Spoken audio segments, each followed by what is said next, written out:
ವೀಕ್ಷಕರೇ, ನಿಮಗೆಲ್ಲರಿಗೂ ಕೂಡ ಗೊತ್ತು, ಕಳೆದ ಕೆಲ ದಿನಗಳಿಂದ ಒಂದು ವಿಚಾರ ಸಿಕ್ಕಾಪಟ್ಟೆ ಚರ್ಚೆ ಆಗ್ತಾ ಇದೆ. ಬಿಡದಿ ಟೌನ್ಶಿಪ್ ವಿಚಾರ. ಈ ಕಡೆ ಡಿ.ಕೆ. ಶಿವಕುಮಾರ್ ಅವರು ಜಿದ್ದಿಗೆ ಬಿದ್ದಂತೆ ನಾನು ಬಿಡದಿ ಟೌನ್ಶಿಪ್ಪನ್ನು ಮಾಡೇ ಮಾಡ್ತೀನಿ ಅಂತ ಹೇಳಿ ಪಣ ತೊಟ್ಟಿದ್ದಾರೆ. ಅದರ ಜೊತೆಗೆ ಅವ್ರು ಹೇಳ್ತಾರೆ 80% ರೈತರು ಒಪ್ಪಿಗೆ ಕೊಟ್ಟಿದ್ದಾರೆ. ಮತ್ತು ಈಗ ಯಾರೆಲ್ಲ ಬಿಡದಿ ಟೌನ್ಶಿಪ್ ಬೇಡ ಅಂತ ಹೇಳ್ತಾ ಇದ್ದಾರೆ ಅವ್ರು ಯಾರೂ ಕೂಡ ರೈತರೇ ಅಲ್ಲ. ನೋಡಿ, ನೀವೀಗ ಗಮನಿಸ್ಬೋದು, ನಾನಿವತ್ತು ಬೈರಮಂಗಲ ಕಂಚುಗಾರನಹಳ್ಳಿ ಗ್ರಾಮ ಪಂಚಾಯಿತಿ ವ್ಯಾಪ್ತಿಯಲ್ಲಿದ್ದೀನಿ. ನೋಡಿ, ನಮ್ಮ ಕ್ಯಾಮ್ರಾಮನ್ ನಿಮಗೆ ತೋರಿಸ್ತಾ ಇದ್ದಾರೆ. ರೈತರು ಸುಮಾರು 435 ದಿನದಿಂದ ಹೋರಾಟ ಮಾಡ್ತಾ ಇರೋದು. ಒಂದಿನ 2 ದಿನದ ಹೋರಾಟ ಅಲ್ಲ. ಭೂ ಸ್ವಾಧೀನವನ್ನು ವಿರೋಧಿಸಿ ಅನಿರ್ದಿಷ್ಟಾವಧಿ ಅಹೋರಾತ್ರಿ ಧರಣಿಯನ್ನು ಮಾಡ್ತಾ ಇದ್ದಾರೆ. ಈ ವ್ಯಾಪ್ತಿಗೆ ಬರುವಂತಹ ಪ್ರತಿಯೊಂದು ಗ್ರಾಮದ ಜನರು ಕೂಡ ಒಂದೊಂದು ದಿನ ಬಂದು ಹೋರಾಟ ಮಾಡ್ತಾ ಇದ್ದಾರೆ. ಪ್ರಾಣ ಬಿಡ್ತೀವಿ, ನಾವು ಯಾವುದು ಕೂಡ ಕಾರಣಕ್ಕೂ ಭೂಮಿ ಬಿಡಲ್ಲ, ನಮ್ಮ ಭೂಮಿ ನಮ್ಮ ಹಕ್ಕು ಅಂತ ಹೇಳಿ. ಅದರ ಜೊತೆಗೆ ಡಿ.ಕೆ. ಶಿವಕುಮಾರ್ ಅವರು ಹೇಳ್ತಾರೆ, ಇಲ್ಲಿರೋರು ಯಾರು ರೈತರೇ ಅಲ್ಲ, ಇವ್ರು ಯಾರು ಬೆಳೆನೇ ಬೆಳೀತಾ ಇಲ್ಲ, ಅದೆಲ್ಲ ಬರಡು ಭೂಮಿ ಅಂತ ಹೇಳಿ. ಡಿ.ಕೆ. ಶಿವಕುಮಾರ್ ಅವರಿಗೆ ಕಣ್ ಕಾಣಿಸುತ್ತೋ ಏನೋ ಗೊತ್ತಿಲ್ಲ, ನಾವು ಕೂಡ ನೋಡಿದ್ವಿ. ಹೌದಾ, ಹಿಂಗಂತಾರ ಡಿ.ಕೆ. ಶಿವಕುಮಾರ್ ಅವರು? ಇಲ್ಲಿರೋರು ಯಾರು ರೈತರೇ ಅಲ್ವಾ? ಹಾಗಾದ್ರೆ ಇಷ್ಟು ವರ್ಷ ಅವ್ರು ಏನು ಮಾಡ್ತಾ ಇದ್ದಾರೆ? ಎಲ್ಲ IT ಕಂಪ್ನಿಲಿ ವರ್ಕ್ ಮಾಡ್ತಿದ್ದಾರೆ ಅವ್ರ ಮಕ್ಳುಗಳು. ಹಾಗಾದ್ರೆ ಜೀವನಕ್ಕೆ ಏನು ಮಾಡ್ಕೊಂಡಿದ್ದಾರೆ ನೋಡೇ ಬಿಡೋಣ ಅಂತ ಸ್ಪೀಡ್ ನ್ಯೂಸ್ ವಾಹಿನಿ ಕೂಡ ನಾವು ಬಂದು ಸುಮಾರು 4-5 ದಿನಗಳ ಕಾಲ ಇಲ್ಲಿ ಅಬ್ಸರ್ವ್ ಮಾಡಿದ್ವಿ. ರೈತರು ಏನು ಬೆಳೆ ಬೆಳೀತಾರೆ, ಹೆಂಗೆ ಜೀವನ ಮಾಡ್ತಿದ್ದಾರೆ, ತಲತಲಾಂತರಗಳಿಂದ ಅವ್ರ ತಾತ ಮುತ್ತಾತಗಳು ಮಾಡಿರುವಂತಹ ಆಸ್ತಿ ಈಗ ಬಂದು ನಾವು ನಿಮಗೆ 2 ಕೋಟಿ ಕೊಡ್ತೀವಿ, 3 ಕೋಟಿ ಕೊಡ್ತೀವಿ ಅಂತ ಆಮಿಷ ಒಡ್ಡಿದ್ರೆ ಅಷ್ಟು ಈಸಿಯಾಗಿ ಬಿಟ್ಟುಬಿಡ್ತಾರ? ನೋಡಿ, 435 ದಿನಗಳ ಹೋರಾಟ ಅಂತ ಹೇಳಿದ್ರೆ ಅದು ಸಾಮಾನ್ಯ ಮಾತಲ್ಲ. 1.5 ವರ್ಷಗಳಿಂದ ಹೋರಾಟ ಮಾಡ್ತಾ ಇದ್ದಾರೆ. ಅದರ ಜೊತೆಗೆ ನೋಡಿ, ಸುಮಾರು 9,600 ಎಕರೆ ಫಲವತ್ತಾದಂತಹ ಭೂಮಿ ರೈತರು ಯಾರೂ ಕೂಡ ಒಪ್ಪಿಗೆ ಕೊಟ್ಟಿಲ್ಲ. ಡಿ.ಕೆ. ಶಿವಕುಮಾರ್ ಅವರೇ ಗಮನಿಸಿ, ನೀವು ಇಲ್ಲಿ ಬಂದು ರೈತರೊಟ್ಟಿಗೆ ಮಾತಾಡಿದಾಗ ಅವ್ರ ಸಮಸ್ಯೆ ಏನು ಅಂತ ಗೊತ್ತಾಗುತ್ತೆ. ಅದರ ಜೊತೆಗೆ ತಿಂಗಳಿಗೆ ಏನಿಲ್ಲ ಅಂದರೂ 6 ಲಕ್ಷ ಲೀಟ್ರ್ ಹಾಲು ಉತ್ಪಾದನೆ ಹಳ್ಳಿಗಾಡಲ್ಲಿ ಹಾಲು ಉತ್ಪಾದನೆ ಮಾಡಿ ಒಬ್ಬ ಹೆಣ್ಣುಮಗಳು ಸ್ವಾವಲಂಬಿಯಾಗಿ ಯಾವ ರೀತಿ ಜೀವನ ಮಾಡ್ತಾ ಇದ್ದಾಳೆ ನಿಮ್ಮೆಲ್ರಿಗೂ ಕೂಡ ಗೊತ್ತು. ನೀವು ಹೇಳ್ತೀರಾ, ನಾನು ಕನಕಪುರದ ರೈತ ಕುಟುಂಬದ ಮಗ. ಒಬ್ಬ ರೈತ ಕುಟುಂಬದ ಮಗ ಆದರೆ ನಿಮಗೆ ರೈತರ ನೋವನ್ನಲ್ವ ಅರ್ಥ ಆಗಲ್ವಾ? ಬನ್ನಿ, ರೈತ ಹೋರಾಟಗಾರರಿದ್ದಾರೆ, ರೈತ ಮಹಿಳೆಯರಿದ್ದಾರೆ, ಸಾಕಷ್ಟು ತಂದೆ ಅಂದಿದ್ದಾರೆ, ತಾಯಿ ಅಂದಿದ್ದಾರೆ. ಅವ್ರನ್ನ ಮಾತನಾಡಿಸ್ತಾ ಹೋಗೋಣ. ಅಮ್ಮ, ನಿಮ್ದು ಯಾವ ಊರು? ಇಲ್ಲಿ ನಾವು ಬೈರಮಂಗಲ ಹೊಸರವರು. ನಾವು ಹಸುಗಳು ಮಡಿಕೊಂಡಿದ್ದೀವಿ, ತೆಂಗಿನ ಮರಗಳಿವೆ, ಪರಂಗಿ ಮರಗಳಿವೆ, ರೇಷ್ಮೆ ಹುಳ ಮಡಗ್ತೀವಿ. ನಾವೆಲ್ಲ ಅನುಕೂಲವಾಗಿ ನೆಮ್ಮದಿಯಾಗಿದ್ದೀವಿ. ನಮ್ಮ ಜಮೀನು ಒಂದು ಬಿಟ್ರೆ ನಾವು ಇನ್ನೂ ನೆಮ್ಮದಿಯಾಗಿರ್ತೀವಿ. ಎಷ್ಟು ಎಕರೆ ಇದೆ ನಿಮಗೆ ಜಮೀನು? ನಮ್ಗೆ 6 ಎಕರೆ ಇದೆ. 6 ಎಕರೆ ಜಮೀನು. ಈಗ ಡಿ.ಕೆ. ಶಿವಕುಮಾರ್ ಅವ್ರು ಹೇಳ್ತವ್ರೆ 80% ಒಪ್ಕೊಂಡವ್ರೆ, ಇನ್ನು ಉಳಿದಿರೋರು ಯಾರು ಹೇಳ್ತವ್ರೆ ಅವ್ರು ಯಾರು ರೈತರೇ ಅಲ್ಲ ಅಂತ. ಏನು ಹೇಳ್ತೀರಾ? ಯಾರೂ ಒಪ್ಕೊಳ್ಳಿಲ್ಲ. ನಾವು ರೈತರಾಗಿ ನಾವು ಯಾರೂ ಒಪ್ಕೊಳ್ಳಿಲ್ಲ ಕಣವ. ನಾವು ಆ ಸುದ್ದಿಗೆ ಹೋಗಲಿಲ್ಲ. ನಾವು ಯಾವ ರೈತರು ನಮ್ಮ ಹತ್ರಕ್ಕೆ ಯಾರು ಬಂದು ನಿಮ್ಮ ಜಮೀನು ಕೊಡಿ, ನಾವು ಮಾಡ್ಕೋತೀವಿ ಅಂತ ಯಾರು ಬಂದು ನಮ್ಮನ್ನ ಕೇಳಲಿಲ್ಲ. ಮತ್ತು ಅವತ್ತು ಅವ್ರು ಮೀಟಿಂಗ್ ಮಾಡಿದಾಗ ಹೋಗಿದ್ರಂತಲ್ಲ, ಅವ್ರು ಯಾರು ಹಂಗಾದ್ರೆ? ಯಾರು ಹೋಗಿದ್ರೋ ನಮಗೆ ಗೊತ್ತಿಲ್ಲ. ಅವ್ರು ಬೇಕಾಗಿದ್ರು ಹೋಗವ್ರೆ, ನಮಗೆ ಬೇಕಿಲ್ಲ. ನಮ್ಮ ರೈತರು ನಾವು ಗೇಯ್ಕೊಂಡು ತಿಂತಾ ಇದ್ದೀವಿ ನಮ್ಮ ಭೂಮಿಲಿ. ನಾವು ಯಾವುದೇ ಕಾರಣಕ್ಕೂ ನಾವು ಭೂಮಿ ಬಿಡಲ್ಲ. ಅಮ್ಮ, ನೀವು ಎಷ್ಟು ವರ್ಷದಿಂದ ಹೋರಾಟ ಮಾಡ್ತಾ ಇದ್ದೀವಿ? ನಾವು 1 ವರ್ಷದ ಮೇಲೆ 5 ತಿಂಗಳಾಯ್ತು ಮೇಡಮ್ ಹೋರಾಟ ಮಾಡಿ ಸ್ಟಾರ್ಟ್ ಮಾಡಿ. ಏನು ಹೇಳ್ತೀರಾ ಡಿ.ಕೆ. ಶಿವಕುಮಾರ್ ಹೇಳ್ತೀವಿ, ದಯವಿಟ್ಟು ಸುಳ್ಳು ಮಾಹಿತಿಗಳನ್ನ ಕೇಳಕ್ಕೆ ಹೋಗ್ಬೇಡಿ. ದಯವಿಟ್ಟು ಬನ್ನಿ ಬೈರಮಂಗಲಕ್ಕೆ, ನಮ್ಮ ರೈತರ ಕಷ್ಟ ಸುಖಗಳನ್ನ ನೋಡಿ. ರೈತರು ಯಾವ ಪರಿಸ್ಥಿತಿ ಇದೆ, ಯಾರು ನಿಜವಾದ ರೈತರು ಯಾರು, ಜಮೀನ್ದಾರ್ ರೈತರು ಯಾರು ಅಂತ ನೋಡಿ. ನಾನು ಹೈನುಗಾರಿಕೆ ಮಾಡ್ಕೊಂಡಿದ್ದೀನಿ. ಎಷ್ಟು ಲೀಟ್ರ್ ಹಾಲು ಹಾಕ್ತೀರಾ? ಎಷ್ಟು ಹಸು ಸಾಕೊಂಡಿದ್ದೀರಾ? 10 ಹಸುಗಳಿದೆ ಮೇಡಮ್.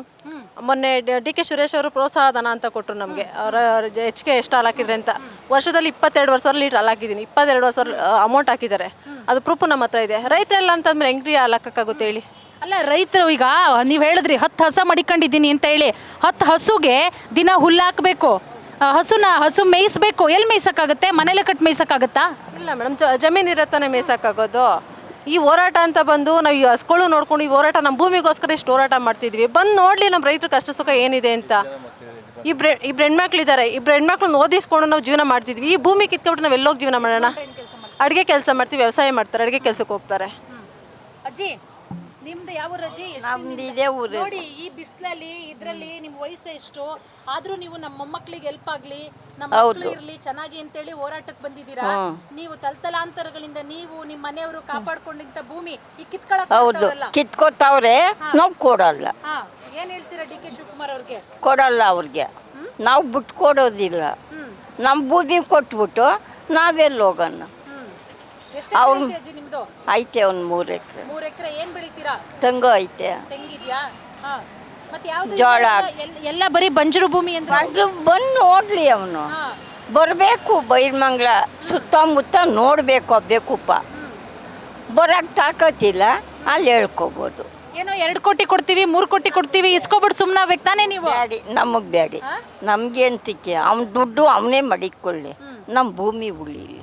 ಮಾಡೇ ಮಾಡ್ತೀನಿ ನಾನು ಅಂತಿದ್ದಾರೆ. ಮಾಡ್ಕೊಳ್ಳಿ, ನಾವು ಪ್ರಾಣ ಹೋದ್ರೂ ಭೂಮಿ ಕೊಡಲ್ಲ. ನೋಡಿ ಹೇಳ್ತಾ ಇದ್ದಾರೆ, ನಮ್ಮ ಪ್ರಾಣ ಹೋದ್ರೂ ಭೂಮಿ ಕೊಡಲ್ಲ. ಬರ್ಲಿ ಡಿ ಕೆ ಶಿವಕುಮಾರ್ ಅವರು ಇಲ್ಲಿ ನೋಡ್ಲಿ, ಇದು ಬಂಜರು ಭೂಮಿನ ಅಥವಾ ಚಿನ್ನದ ಭೂಮಿನ ಅನ್ನೋದು ಗೊತ್ತಾಗುತ್ತೆ ಅಂತ ಹೇಳಿ. ಅದರ ಜೊತೆಗೆ ಸಾಕಷ್ಟು ಹೋರಾಟಗಾರರು KRS ಪಕ್ಷದ ವತಿಯಿಂದನೂ ಕೂಡ ರೈತರಿಗೆ ಬೆಂಬಲವಾಗಿ ನಿಂತಿದ್ದಾರೆ, ರೈತರ ಜೊತೆಗೆ ನಿಂತಿದ್ದಾರೆ KRS ಪಕ್ಷದವರು ಕೂಡ. ಈಗ ಸರಿದ್ದಾರೆ ಸರ್. ನಾನು ಜೋಗನಹಳ್ಳಿ ಗುರುಮೂರ್ತಿ, ಕವಿ, ಸಾಹಿತಿ ಮತ್ತು ಕರ್ನಾಟಕ ರಾಷ್ಟ್ರ ಸಮಿತಿ ಪಕ್ಷದ ರಾಜ್ಯ ಘಟಕದ ಅಧ್ಯಕ್ಷ. ನಾನು ಈಗ ಶಿವಕುಮಾರ್ ಅವರಿಗೆ ಒಂದು ಪ್ರಶ್ನೆ ಕೇಳಬೇಕಾಗಿದೆ. ಈಗ ನೀವು ಟೌನ್ಶಿಪ್ಗೋಸ್ಕರ 9,000 ಎಕರೆನ ವಶಪಡಿಸ್ಕೊತಾ ಇದ್ದೀರಲ್ಲ, ಯಾರಿಗಾಗಿ ವಶಪಡಿಸ್ಕೊತಾ ಇದ್ದೀರಿ? ಯಾತಕ್ಕಾಗಿ ವಶಪಡಿಸ್ಕೊತಾ ಇದ್ದೀರಿ? ಈಗ ನೋಡಿ, ನಾನು 35-40 ವರ್ಷದಿಂದ ಸೂರ್ಯನಗರ ನೀವು ಆರಂಭ ಮಾಡಿದ್ರಲ್ಲ, ಅವತ್ತಿನ ಕಾಲದಿಂದ ಇದು ನೀವು ನಿವೇಶನ ಮಾಡಿದಿರಲ್ಲ, ಆ ಕೊಂಡ್ಕೊಂಡವರು ಎಷ್ಟು ಪ್ರಮಾಣದಲ್ಲಿ ಮನೆಗಳನ್ನು ಕಟ್ಟಿ ಉಪಯೋಗಿಸ್ತಾ ಇದ್ದಾರೆ. ಅದರಲ್ಲಿ 30% ಕೂಡ ಇನ್ನೂ ಮನೆ ಕಟ್ಕೊಂಡಿಲ್ವಲ್ಲ, ಅಲ್ಲಿ ಅಷ್ಟೊಂದು ನಿವೇಶನಗಳು ಬಿದ್ದಿದ್ದೀವಲ್ಲ ಖಾಲಿ. ಅಂಥದ್ರಲ್ಲಿ ನಿಮ್ಗೆ ಯಾಕೆ ನಿವೇಶನಗಳನ್ನು ಹಂಚುವಂಥದ್ದು, ಟೌನನ್ನು ಹೊಸದಾಗಿ ನಿರ್ಮಾಣ ಮಾಡುವಂಥದ್ದು ಹಣೆ ಬರ ಏನಿದೆ ಅಂದರೆ, ಅವರು ಡಿ ಕೆ ಶಿವಕುಮಾರ್ ಅವರು ಸ್ವಂತದ ಮತ್ತು ಅವರ ಕೆಲವು ಬಂಡವಾಳಶಾಹಿ ಮತ್ತು ರಿಯಲ್ ಎಸ್ಟೇಟ್ ಜನಗಳ ಹಿತ ಕಾಯೋದಕ್ಕೋಸ್ಕರ ಈ ರೀತಿ ಪ್ಲ್ಯಾನ್ಗಳನ್ನು ಯೋಜನೆಗಳನ್ನು ಮಾಡ್ಕೊಂಡಿದ್ದಾರೆ ವಿನಃ ನಿಜವಾಗಿಯೂ ಜನಗಳಿಗೆ ಒಳ್ಳೆಯ ಕೆಲಸ ಮಾಡುವಂಥದ್ದು ಅವರ ಉದ್ದೇಶ ಅಲ್ಲ. ಇದು ಪೂರ್ಣ ದುರುದ್ದೇಶಪೂರಿತವಾಗಿದೆ. ಆ ಏನೇನೋ ಯೋಜನೆಗಳು ನಮಗೆ ಎಷ್ಟು ಲಾಭ ತರ್ತವೆ ಅನ್ನೋ ರೀತಿಯಲ್ಲಿ ಯೋಜನೆಗಳನ್ನು ಹಾಕ್ಕೊಂಡು ಈ ರಾಜಕೀಯ ಪಕ್ಷಗಳು ಈ ರೀತಿ ಕೆಲಸಗಳನ್ನು ಮಾಡ್ತಿದ್ದಾವೆ ವಿನಃ ಜನಗಳ ಹಿತ ಕಾಯುವಂಥ ಯೋಜನೆಗಳನ್ನು ಇವತ್ತು ಏನೇನೂ ಮಾಡ್ತಾ ಇಲ್ಲ. ನಾವು ಇದನ್ನು ಸುಮಾರು 1.5 ವರ್ಷದಿಂದ ನಮ್ಮ ಪಕ್ಷದವರು ಚರ್ಚೆ ಮಾಡಿದ್ದೀವಿ. ಈಗ ನಮ್ಮ ಸುತ್ತಮುತ್ತ, ಬೆಂಗಳೂರು ಸುತ್ತಮುತ್ತ ಇದಲ್ಲದೇ ಇದರಲ್ಲಿ ನೋಡಿ, ಚನ್ನಪಟ್ಟಣದಲ್ಲಿ ಈಗ ಅಧಿಸೂಚನೆ ಹೊರಡಿಸಿ ಒಂದು ಭಾಗದಲ್ಲಿ ಅಧಿಸೂಚನೆಯನ್ನು ರದ್ದುಪಡಿಸೋರು, ಆದರೂ ಇನ್ನೂ ಕೂಡ ಉಳಿದ ಭಾಗದಲ್ಲಿ ಹಾಗೆ ಇದೆ. ಅದೇ ರೀತಿ ನಂದಗೂಡಿನಲ್ಲಿ ಹೋಬಳಿನಲ್ಲಿ 5,000 ಎಕರೆ ಜಮೀನನ್ನ ಅಧಿಸೂಚನೆ ಹೊರಡಿಸಾಗಿದೆ. ಅದೇ ರೀತಿಯಲ್ಲಿ ಜಡಗೇನಹಳ್ಳಿ, ಇದು ಹೊಸಕೋಟೆ ಹತ್ರ, ಅಲ್ಲಿ ಕೂಡ ಸುಮಾರು 5,000 ಎಕರೆ ಜಮೀನನ್ನ ರೈತರಿಂದ ಕಿತ್ಕೊಳ್ಳುವಂಥ ಯೋಜನೆಗಳನ್ನು ಹಾಕ್ಕೊಂಡಿದ್ದಾರೆ. ಮತ್ತು ಅಲ್ಲಲ್ಲೇ ಇನ್ನೂ ಬೇಕಾದಷ್ಟಿದೆ. ಇಲ್ಲೇ ಬಿಡದಿ ಹತ್ರ 1,000 ಎಕರೆ ಕಸ ಸುರಿಯೋದಕ್ಕೋಸ್ಕರ ಅಧಿಸೂಚನೆ ಹೊರಡಿಸಿ ಅದನ್ನು ವಶಪಡಿಸ್ಕೊತಾ ಇದ್ದಾರೆ. ಈಗ ಇಷ್ಟೊಂದು 1,000 ಎಕರೆ ತಗೊಳ್ತಿದ್ದಾರೆ. ಮತ್ತು ಇನ್ನು ವಿಮಾನ ನಿಲ್ದಾಣಕ್ಕೋಸ್ಕರಲೂ ಕೂಡ 3,000 ಎಕರೆ ಬೇಕು ಅಂತ ಹೇಳ್ತಿದ್ದಾರೆ. ಇದೆಲ್ಲ ಯಾರಿಗೆ ಅಂದರೆ, ಖಂಡಿತವಾಗಿ ಜನಹಿತ ಸಾಧನೆ ಮಾಡುವಂಥ ಕೆಲಸಕ್ಕಾಗಿ ಇವರು ಉಪಯುಕ್ತ ಇಲ್ಲ. ಇವರು ದುರುದ್ದೇಶಪೂರಿತವಾಗಿ ಮತ್ತು ಕೆಲವರ ಬಂಡವಾಳಶಾಹಿಗಳ ಮತ್ತು ಸ್ವಾರ್ಥ ರಾಜಕಾರಣಿಗಳ ಹಿತ ಸಾಧನೆಗೋಸ್ಕರ ಇವರು ಯೋಜನೆಗಳನ್ನು ರೂಪಿಸ್ತಿದ್ದಾರೆ. ಇದು ಅತ್ಯಂತ ಖಂಡನೀಯ. ಇದನ್ನು ಯಾವ ರೀತಿಯಲ್ಲೂ ಕೂಡ ಯಶಸ್ಸು ಮಾಡೋದಕ್ಕೆ ನಾವು ಬಿಟ್ಕೊಡೋದಿಲ್ಲ. KRS ಪಕ್ಷದವರು ಅಂತ ನಾವು ಕಟಿಬದ್ಧರಾಗಿ ಹೋರಾಟ ಮಾಡ್ತೇವೆ ಅಂತ ನಾನು ಈ ಸಂದರ್ಭದಲ್ಲಿ ಹೇಳ್ತಿದ್ದೇನೆ.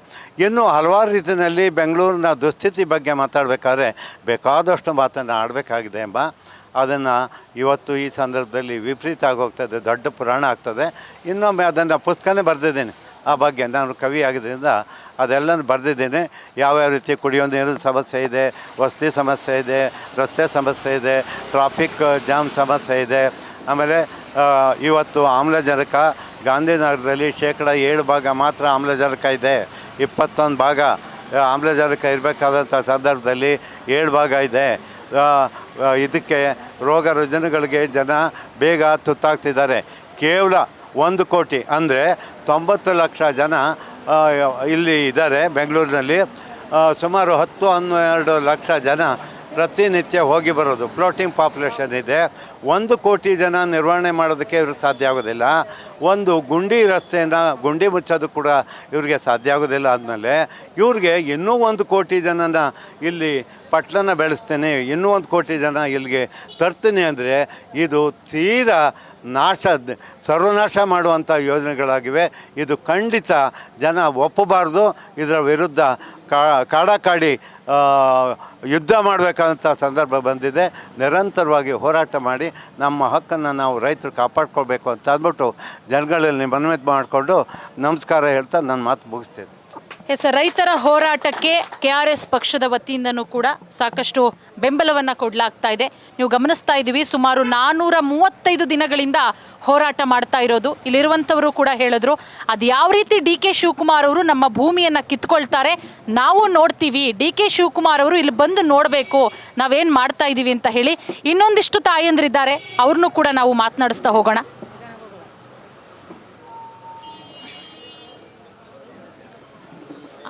ಅಜ್ಜಿ, ಏನಜ್ಜಿ ಎಲೆ ಹಾಕತ್ತಾ ಇದೆಯಾ?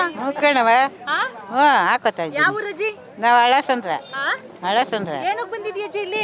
ಈ ಹೋರಾಟಕ್ಕೆ ಬಂದಿದ್ದೀವಿ. ಏನು ಹೋರಾಟನಜ್ಜಿ? ಭೂಮಿಗೆ. ಭೂಮಿ ಎಷ್ಟು ಎಕರೆ ಇದೆ ಅಜ್ಜಿ ನಿಂದು? ಎಲ್ಲ ಕಡಿಮೆ ಆಗದೆ, 1-2 ಎಕರೆ 3 ಎಕರೆ. ನೋಡಿ, 2 ಎಕರೆ ಒಂದು 5 ಕೋಟಿ ಕೊಡ್ತಾರಂತೆ. ಬೇಡ ಕಣವ, ಯಾಕಜ್ಜಿ? ನಮಗೆ ಭೂಮಿ ಬೇಕು. ಯಾರಜ್ಜಿ? ಏನಜ್ಜಿ ನಿಂದು? ಯಾವ ಅಜ್ಜಿ? ನಮ್ದಿದೆ ಆಯ್ತಲ್ಲ. ಆಯ್ತಲ್ವಾ? ನಮಗೆ ಭೂಮಿ ಬೇಕು ಕಣ್ಮಗ. ಎಷ್ಟು ಜನ ಮೊಮ್ಮಕ್ಕಳು? ನನಗೆ ಅವರೇ ಒಂದು 7-8 ಆಳು. ಏನ್ ಮಾಡ್ತಾರೆ 7-8 ಆಳು? ಏನು ಮಾಡಾರು? ಓದ್ತಾವ್ರೆ, ಕೆಲ್ಸಕ್ಕೆ ಹೋಯ್ತಾವ್ರೆ. ಹೇಳಲ್ವಾ ಮೊಮ್ಮಕ್ಕಳು, ಅಯ್ಯೋ ಕೊಟ್ಬಿಡಜ್ಜಿ ಹೇಳ ಕೊಡ್ಬಾರ್ದು ಅಂತಾರೆ. ಕೊಡ್ಬಾರ್ದು ಅಂತಾರೆ.